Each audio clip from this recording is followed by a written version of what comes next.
ನಮಸ್ಕಾರ ಎಲ್ಲರಿಗೂ. ಇವತ್ತು ನಾನು ಒಂದು ಒಳ್ಳೆ ಹೇರ್ ಪ್ಯಾಕ್ ಮಾಡೋದನ್ನು ಹೇಳ್ಕೊಡ್ತಾ ಇದ್ದೀನಿ. ಕಮ್ಮಿ ಸಮಯದಲ್ಲಿ ಈ ಹೇರ್ ಪ್ಯಾಕನ್ನು ನಾವು ರೆಡಿ ಮಾಡ್ಕೋಬೋದು. ತುಂಬ ಯೂಸ್ಫುಲ್ ಆಗಿದೆ. ಮತ್ತು ಯಾರಿಗೆ ನೆತ್ತಿ ಭಾಗದಲ್ಲಿ ತುರಿಕೆ ಇದೆ, ಡ್ಯಾಂಡ್ರಫ್ ಇದೆ, ಡ್ರೈನೆಸ್ ಇದೆ, ಅದು ಸಂಪೂರ್ಣವಾಗಿ ಕಮ್ಮಿ ಮಾಡುತ್ತೆ. ಹೇರ್ ಗ್ರೋತಿಗೆ ಸಹಿತ ಅನುಕೂಲ ಮಾಡಿಕೊಡುತ್ತೆ. ಇಲ್ಲಿ ನಾನು ಕಿತ್ತಳೆ ಹಣ್ಣು ಅಥವಾ ಮೋಸಂಬಿ ಹಣ್ಣಿನ ಸಿಪ್ಪೆನ ನೀವು ಹಾಕೋಬೋದು. ನಾನಿವಾಗ ಕಿತ್ತಳೆ ಹಣ್ಣಿನ ಸಿಪ್ಪೆನ ಹಾಕೊಳ್ತಾ ಇದ್ದೀನಿ.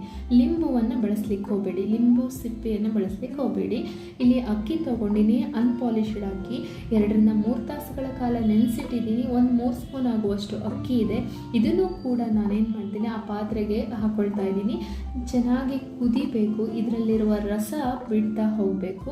ಒಂದು ಅಗಸೆ ಬೀಜವನ್ನು ತಗೊಂಡಿದ್ದೀನಿ. ಇದು ಕೂಡ ಕೂದಲಿನ ಬೆಳವಣಿಗೆಗೆ, ಕೂದಲು ಶೈನಿ ಆಗಬೇಕು, ರೇಷ್ಮೆ ಆಗಬೇಕು, ಹೊಳಪು ಆಗಬೇಕು ಅಂದರೆ ಇದು ಕೂಡ ತುಂಬಾ ಬೆನಿಫಿಟ್ ಆಗುತ್ತೆ ಇದನ್ನು ಹಾಕೊಳ್ಳೋದ್ರಿಂದ.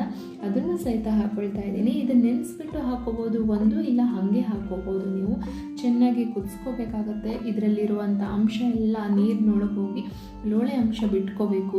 ನೀರೇನಿದೆ ಮಂದ ಬರುತ್ತೆ, ದಪ್ಪ ಬರುತ್ತೆ, ಆ ರೀತಿ ಬರಬೇಕು. ಇದರದೇ ಆದಂಥ ಫ್ಲೇವರ್ ಬರುತ್ತೆ. ಕಿತ್ತಳೆ ಹಣ್ಣಿನ ಸಿಪ್ಪೆದು ತುಂಬಾ ಯೂಸ್ಫುಲ್ ಆಗಿದೆ. ಕಿತ್ತಳೆ ಹಣ್ಣಿನ ಸಿಪ್ಪೆ ಸಹಿತ ಡ್ಯಾಂಡ್ರಫ್ನೆಲ್ಲ ಕಮ್ಮಿ ಮಾಡಿಬಿಡುತ್ತೆ ಇದು. ಇದ್ರ ಜೊತೆಗೆ ಜ್ಯೇಷ್ಠ ಮಧು ಹಾಕ್ಕೊಂಡಿದ್ದೀನಿ. ಅದು ಸಿಗಲಿಲ್ಲ ಅಂದರೆ ಓಕೆ, ಹಂಗೆ ಮಾಡ್ಕೊಳ್ಳಿ. ಸಿಕ್ಕರೆ ಗಂದಿಗೆ ಅಂಗಡಿಯಲ್ಲಿ ಸಿಗ್ತಾ ಇರುತ್ತೆ, ಅದನ್ನು ತಂದು 1-2 ಬೇರನ್ನು ಕುದಿಲಿಕ್ಕೆ ಹಾಕ್ಕೋಬೇಕಾಗತ್ತೆ. ಇದೆಲ್ಲ ಕುದ್ದಾದ ನಂತರ ಸ್ವಲ್ಪ ಕೈಯಲ್ಲಿ ಗಿವುಚ್ಬಿಟ್ಟು ಆಮೇಲೆ ಒಂದು ಹಳೆ ಬಟ್ಟೆಯನ್ನು ತೊಗೊಂಡು ಅದರಿಂದ ಹಾಕಿ ಅದನ್ನಾದ ನಂತರ ಸೋಸ್ಕೊಳ್ಳಿ. ಅದನ್ನು ಸೋಸಿರೋದ್ರಿಂದ ಮುಂದೇನಿದೆ ತಲೆಗೆ ಯಾವುದೇ ರೀತಿಯಾದ ಕಸ ಬರೋದಿಲ್ಲ. ಕೂದಲು ಬಾಚಿದಾಗೂ ಸಹಿತ ಯಾವುದೇ ರೀತಿಯ ಕಸ ಇರೋದಿಲ್ಲ. ಇದನ್ನು ನೀವು ಬಳಸ್ತಾ ಬಂದರೆ ಕೂದಲಲ್ಲಿರೋ ಡ್ಯಾಂಡ್ರಫ್ ಏನಿದೆ ಅಥವಾ ಇನ್ಫೆಕ್ಷನ್ ಆಗಿರುತ್ತೆ, ತುರ್ಕೆ ಆಗಿರುತ್ತೆ, ಅದೆಲ್ಲ ಕಮ್ಮಿ ಆಗ್ತಾ ಬರುತ್ತೆ. ಈ ಲೋಳೆ ಅಂಶ ತುಂಬಾ ಇದಾಗಿದೆ. 1 ಅವರ್ ಹಚ್ಕೊಂಡ್ರೆ ಸಾಕಾಗುತ್ತೆ. ಜಾಸ್ತಿ ಹೊತ್ತು ಹಚ್ಕೊಂಡ್ರೆ ತುಂಬ ತಂಪಾಗ್ಬಿಡುತ್ತೆ. ಇದಕ್ಕೆ ಫ್ಲೆಕ್ಸ್ ಸೀಡ್ಸ್ ಹಾಕಿರೋದ್ರಿಂದ ಅದು ತಂಪಾಗ್ತಾ ಬರುತ್ತೆ. ಅದಕ್ಕೋಸ್ಕರ 1 ಅವರ್ ಮಾತ್ರ ಸಾಕು.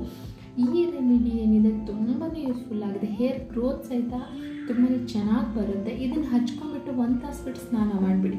ಅಥವಾ ನಿಮಗೆ ಇಲ್ಲ ಆಯಿಲಿ ಇದೆ ನಿಮ್ಮ ಹೇರು ಅಂತ ಅಂದರೆ ರೀಠಾವನ್ನು ನೆನೆಸಿಟ್ಟು ಚೆನ್ನಾಗಿ ಕುದಿಸಿ ಆಮೇಲೆ ಇದನ್ನು ರೀಠಾವನ್ನು ಸೋಸ್ಕೊಳ್ಳಿ ನೀರನ್ನು. ಆ ನೀರು ಹಾಕ್ಕೊಂಬಿಟ್ಟು ಸ್ನಾನ ಮಾಡಿಕೊಂಡ್ರಂತೂ ತುಂಬಾ ಚೆನ್ನಾಗಿರುತ್ತೆ. ಈ ಒಂದು ರೆಮಿಡಿ ನಿಮ್ಗೆ ಯೂಸ್ ಆಗುತ್ತೆ ಅಂದ್ಕೊಂಡಿದ್ದೀನಿ. ಕೂದಲು ಗ್ರೋತಿಗಂತೂ ತುಂಬಾ ಒಳ್ಳೆಯದು.